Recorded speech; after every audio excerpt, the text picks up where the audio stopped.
Hi, welcome to the Market Alert for Wednesday, the 19th of December 2018. So yesterday, the pound having a bit of a bounce.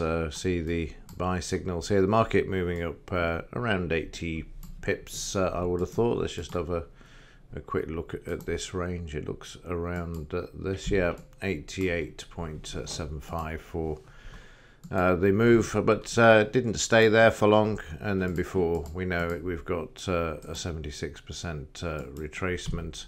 You see where prices came down to this level and then traded sideways to higher. We had the sell signal there as well. Three winning trades there for yesterday in the pound, and you can see the market coming off the high right on the 20 bar moving average there as well. Pound up on the overnight.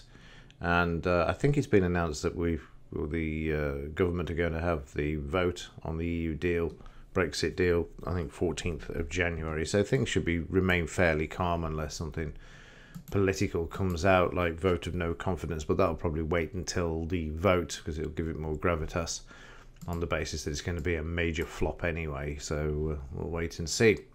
Right, news today, very important day, big one for this, the Fed funds rate. That's anything that the market's waiting for, and we'll look at the Dow in just a moment. But that's what we're seeing here is an increase from the previous of 2.25 to 2.5. Amazing how long it's taken to get these rates to what's called a normal range.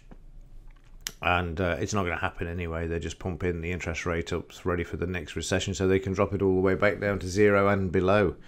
In my opinion, that's all it's been has been done here, forced up to make it look as if they're actually doing something, and then when the next recession hits, having the ammunition to reduce it. But of course, they don't have much to do in the next one because they've already printed 4 trillion. From the 2008 crisis, interest rates went down to 0.25, and now they've managed to crawl back to 2.5, which is incredible, frankly. So there's not much they can do in the next one. Dow, yesterday lower. Watch this, though. The volume is higher than the previous day, which means that there was some buying around yesterday, and that's why you're seeing prices move back to the upside. We've had this shakeout over the last few weeks, and given that the market is already factoring in the 0.25% increase in rates, it's likely we're going to see a bit of a bounce off this. I'll be surprised if we don't, let's put it that way, as we head into the holiday season. So yesterday, quite wild. The market higher, then it sold, then it bought, then it sold again. You can see the market putting in a double top here, and then down she comes all the way down to, yes, you guessed it, the 200 bar moving average. Market reverses and then trades back up. Again, another double top across here. 76% retracement here, and then down we come all the way back down in the latter part of the trading session. As we've seen before, the pattern, if you're up in the first half, you're down by the close. Now the market held quite nicely here, but eventually it broke, and then the selling came along. And on the overnight, you can see the market heading back up to the 200 bar moving average, and guess what? Straight back through. It takes buying to drive through it. It takes selling to come back through it, and that's definitely the case there. And double bottom more or less here, or triple bottom, looking at these points, and the market once again hitting its head on the 200 bar moving average.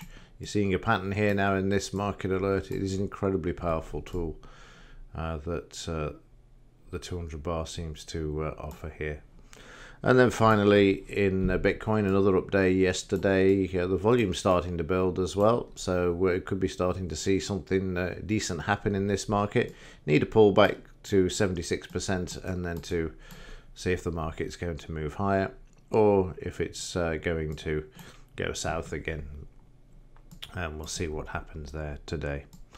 Okay, that's it. Keep an eye on 7 p.m. It'll be very interesting, and especially if Powell decides to go against the consensus and doesn't raise rates, then he will really spook the markets. That's for sure.